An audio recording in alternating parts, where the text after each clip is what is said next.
Coinbase ने bitcoin halving पर नई रिपोर्ट जारी कर दी है। पहली बार किसी रिपोर्ट में यह सवाल उठाया गया है कि शायद हाल्विंग बिटकॉइन की प्राइस पर पॉजिटिव इफेक्ट नहीं डाल पाएगी। आज तक हमेशा हाल्विंग के बाद ही बुल रन आया है, तो आखिर कॉइनबेस जैसा बड़ा फाइनेंशियल इदारा ऐसा सवाल क्यों उठा रहा है? इसने मुझे परेशान कर दिया। फिर मैंने इस पर अपने जवाब तैयार किए और ये वीडियो बनाई ताकि मैं दोनों नुक्ता नजर आप तक पहुंचा सकूं। मैं हूं अली रेहान, आप देख रहे हैं crypto Baba. So let's dive in.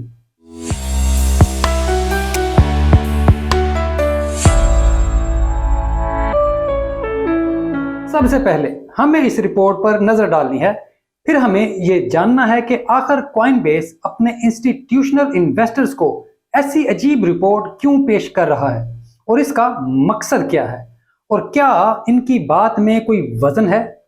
तो सबसे पहले कॉइनबेस की रिपोर्ट पर नजर डालते हैं जो उन्होंने अपने इंस्टीट्यूशनल इन्वेस्टर्स के लिए तैयार की है। उनका कहना है कि हमें बिटकॉइन के बारे में आज तक ये बताया गया है कि 4 साल बाद इसमें बुल रन आता है। इस बारे में हमारे पास 3 बुल रन्स की तारीख मौजूद है, लेकिन जब आप फाइनेंशियल फैसले करते हैं और अरबों रुपया इन्वेस्ट करते हैं तो इसके लिए आपको बहुत ज्यादा रिसर्च की जरूरत पड़ती है। लेकिन हमारे पास बिटकॉइन का ज्यादा डेटा मौजूद नहीं, क्योंकि ये सिर्फ 15 साल पुरानी चीज है और हमें बड़े फैसले करने के लिए बिग डेटा चाहिए जो अभी मौजूद नहीं है।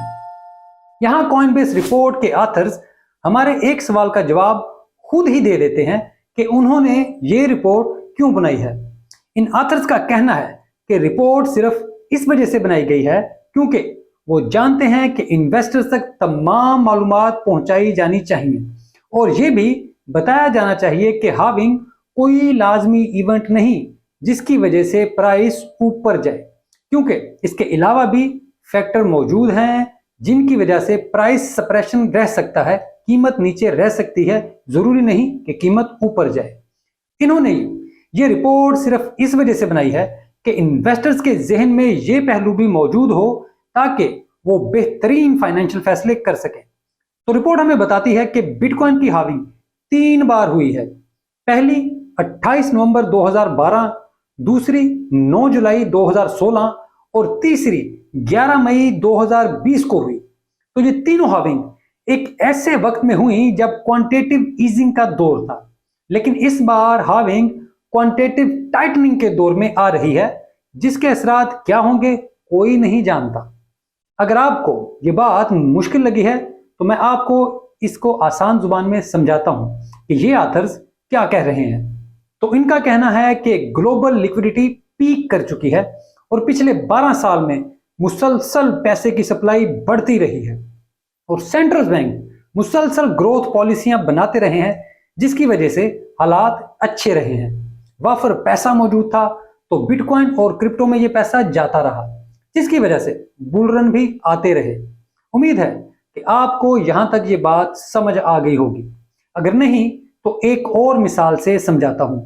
अमेरिकी federal reserve, European bank, peoples bank of China, bank of Japan, bank of Canada और बैंक ऑफ इंग्लैंड ने अपनी बैलेंस शीट से एसेट कुछ अरसे में कम किए हैं ताकि इनके ऊपर कर्जों का बोझ कम हो, जिसकी वजह से ग्लोबल लिक्विडिटी कम होकर मई में 29.1 ट्रिलियन डॉलर हो गई है। इससे पहले अपनी पीक पर यानी फरवरी 2022 में ये 33.1 ट्रिलियन डॉलर थी, यानी 3 ट्रिलियन डॉलर की कमी हुई है और अभी ये हालात ऐसे ही रहेंगे। तो पहली बार बिटकॉइन हाल्विंग एक ऐसे माहौल में होगी जो लिक्विडिटी पीक नहीं होगी। तो ऐसे में बिटकॉइन और क्रिप्टो कैसे परफॉर्म करेंगे, ये एक बड़ा सवालिया निशान है।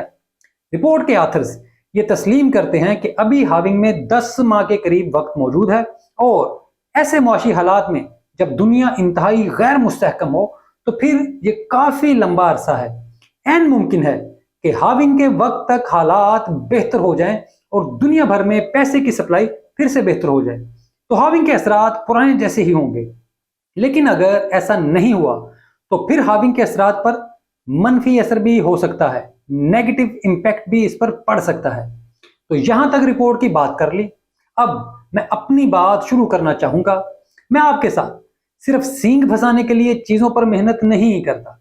और मैं ये तस्लीम करता हूं कि इनका ये पॉइंट इंतहाई अहम है। इन आथर्स ने ये एक नया पॉइंट दिया है और इस पॉइंट के ऊपर सोचने की जरूरत है।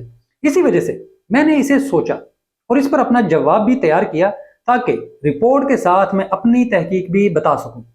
तो रिपोर्ट में एक बुनियादी मसला है कि ये रिपोर्ट के ऑथर्स 2010 के बाद के तमाम सालों को लिक्विडिटी बढ़ने का अरसा करार देते हैं। हालांकि जनवरी 2018 के बाद ग्लोबल लिक्विडिटी तकरीबन 21 ट्रिलियन डॉलर के करीब पीक हुई और साथ ही बिटकॉइन भी पीक आउट हुआ। इसके बाद जुलाई 2019 में ये बॉटम हुई 19 ट्रिलियन डॉलर पर और फिर जनवरी 2020 में ये दोबारा बढ़ना शुरू हुई और फिर फरवरी 2022 में पीक आउट हुई तकरीबन 33.1 ट्रिलियन डॉलर पर। उस वक्त भी इसमें 3 ट्रिलियन डॉलर की कमी आई और बॉटम हुई और इस बार भी इसमें 3 ट्रिलियन डॉलर की कमी आई है और लगता है कि शायद ये बॉटम हो चुकी है। खैर, बॉटम हुई हो या ना हुई हो, ये तमाम दौर क्वांटिटेटिव ईजिंग का दौर हरगिज नहीं था। ग्लोबल लिक्विडिटी हमेशा ऐसे ही कम होती है और इसी तरह से बढ़ती है। बिटकॉइन की खास बात यह है कि इसकी सप्लाई में 50% कमी है। जैसे जैसे बिटकॉइन की सप्लाई कम होगी वैसे वैसे बिटकॉइन में बुल रन आएगा। इसमें कोई शक नहीं कि आलमी मुआशी हालात हमेशा प्राइस पर असरअंदाज होते हैं। आलमी मुआशी हालात अगर नीचे की तरफ जा रहे हैं तो प्राइस जरूरी नहीं कि ऊपर जाए। जैसे पिछले बुल रन में पीक से सिर्फ 300% से ज्यादा था। यह बिटकॉइन का सबसे छोटा बुल रन था। आलमी कसाद बाजारी और कोरोना के बायस बुल रन मुकम्मल नहीं हुआ तो यह कहना बिल्कुल दुरुस्त है कि आलमी हालात ने बुल रन के ऊपर मनफी असर डाला, लेकिन बुल रन बहरहाल अपनी जगह पर मौजूद था। इस वजह से यह कहना तो दुरुस्त हो सकता है कि इस बुल रन पर असरात मनफी हो सकते हैं, लेकिन यह सवाल उठाना कि बुल रन ही नहीं आएगा मुझे यह काफी गलत लगा है, क्योंकि ये डिमांड और सप्लाई के रूल्स के खिलाफ बात है।